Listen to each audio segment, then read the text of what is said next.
प्रकृति में आकृति नहीं है, सवाल ही गलत है। क्यों? प्रकृति में आकृति है, पेड़ की आकृति नहीं है। नदी के षड्यंत्र के कारण है। आज क्या है जो हम उठा रहे पूरे देश भर में, वो वही का एक अंग है डिलिस्टिंग का मुद्दा।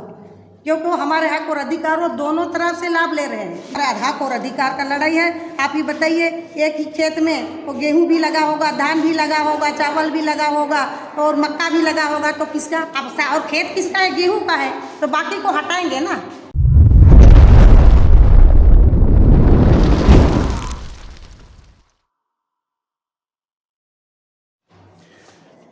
आप उरांव का किला आए हैं घूमने, क्या उद्देश्य लेके आए हैं, क्या यहाँ की परंपराएं हैं, जरा उसके बारे में बता दें। उरांव का किला है, ये हम हमारे पुरखों से सुनते आ रहे हैं। हमारा 5 पीढ़ी बीत गया, मैं 5वीं पीढ़ी में हूँ। जब 5 पीढ़ी से रोहतासगढ़, जब भी हम हमारे पुरखों के लिए जल देते हैं, पूजा करते हैं, पूजा जब आरंभ हम करते हैं हमारे पुरखों के नाम पर, तो हम रोहतासगढ़ का ही नाम लेते हैं और उसी से हम लोग का आस्था जुड़ा हुआ है। हम कभी देखे नहीं थे, हमारे 5 पीढ़ी निकल गई, वो देखी नहीं, परंतु फिर भी हमारी आस्था बनी हुई। और रोहतास, हमें विश्वास ये है कि हम रोहतासगढ़ के जो नाम से जो हम जल देते हैं, बहुत शक्ति जो है यहाँ पर, वो जो पावर है, उसी से हम दुनिया में घूम रहे हैं, फिर रहे हैं, उनके छत्र छाया से हम रह रहे हैं, ऐसा हम लोग का विश्वास है। बहुत सारे उरांव हैं, वो कहते हैं कि हम प्राकृतिक से जुड़े हुए हैं, जिसमें आकृति नहीं है। आप आकृति का पूजा करते हैं? प्रकृति में आकृति नहीं है, सवाल ही गलत है। क्यों? प्रकृति में आकृति है, पेड़ की आकृति नहीं है, नदी की एक आकृति नहीं है। तो हम तो ये मानते हैं कि प्रकृति में भी आकृति है, तो फिर आप आकृति कैसे नकारेंगे? मेरा ये मानना है कि प्रकृति में भी आकृति है। जिसे आप आस्था की बात किए, आप यहाँ पर रोहतास किला में आए हैं, तो क्या मांगेंगे यहाँ करके पुरखों से?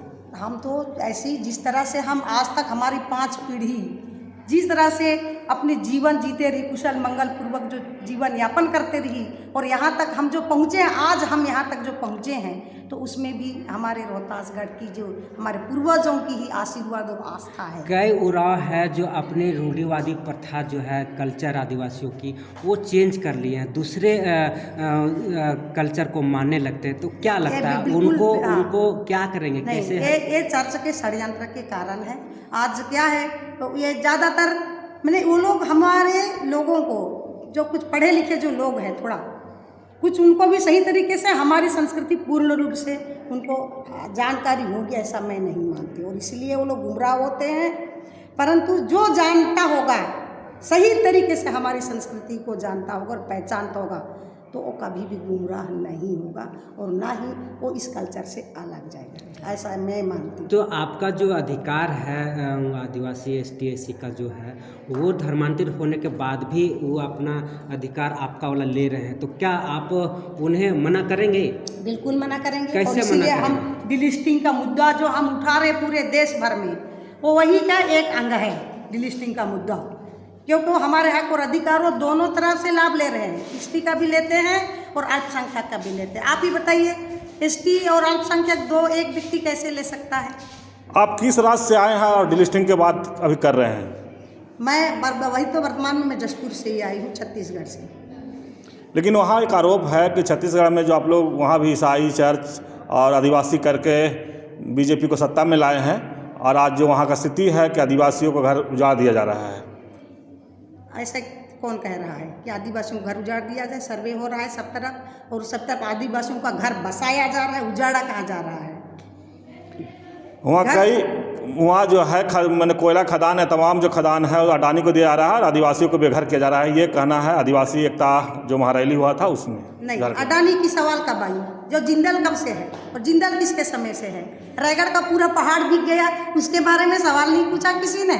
उसके बारे में पूछे तो पूरा का पूरा जंगल उजड़ गया है, पूरा धुआं धुआं हो गया है। अडानी का तो अभी वहाँ फैक्ट्री ही नहीं लगा है।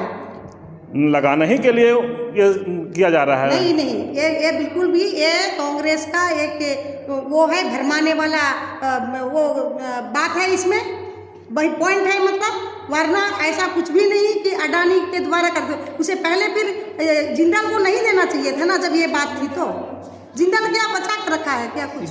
डिलिस्टिंग जो है एक चुनावी मुद्दा है, ईसाई और आदिवासी में लड़ाने का एक षड्यंत्र रचा जा रहा है। गलत, मैं गलत मानूंगी इसको। ये हमारे हक और अधिकार का लड़ाई है।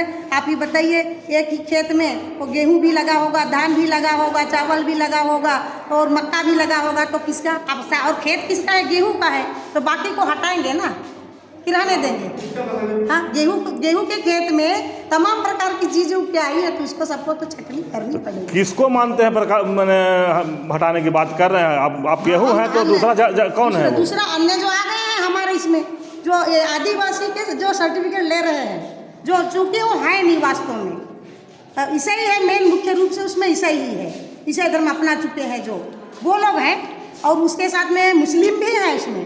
ये केवल ईसाई नहीं, मुस्लिम और ईसाई दो ऐसे लोग हैं जो कि उनको आदिवासी नहीं है। और दूसरी बात उसमें सबसे बड़ा जो दुर्भाग्यपूर्ण बात ये है कि अन्य जो है एससी के भी लोग जो एसटी बन करके मैंने ईसाई बन करके और आदिवासी का सर्टिफिकेट ले रहे हैं। एससी जो एससी कैटेगरी का व्यक्ति है वो ईसाई बन जाता है और कहता है, ये ओबीसी का भी ऐसा भी उदाहरण मेरे पास में है, जो लोहार जनजाति के जो लोग होते हैं वो ओबीसी में आते हैं, लेकिन वो ईसाई बनते हैं, इसके बाद बोलते हैं कि हम उरांव हैं तो हम ये आदिवासी हो गए। ऐसे हो सकता है क्या? ये नहीं हो सकता है। और इस तरह के जो मिक्स है उसी को हम हटाना चाहते हैं, और इसीलिए डिलिस्टिंग का मुद्दा तो ये हमारा बिल्कुल जन्मसिद्ध अधिकार है, हम इसके लिए निश्चित रूप से लड़ेंगे। परिचय दीजिए। मैं श्रीमती सेवंती भगत, जसपुर नगर से। आप सुने सेवंती भगत जी के बात, जसपुर से हैं, छत्तीसगढ़ से। जिस तरह से झारखंड में डिलिस्टिंग का मुद्दा पर लोग चर्चा करते हैं, इस तरह से अभी मिले थे, और छत्तीसगढ़ से भी ये बता रहे हैं कि हम लोग डिलिस्टिंग का मुद्दा उठा रहे हैं।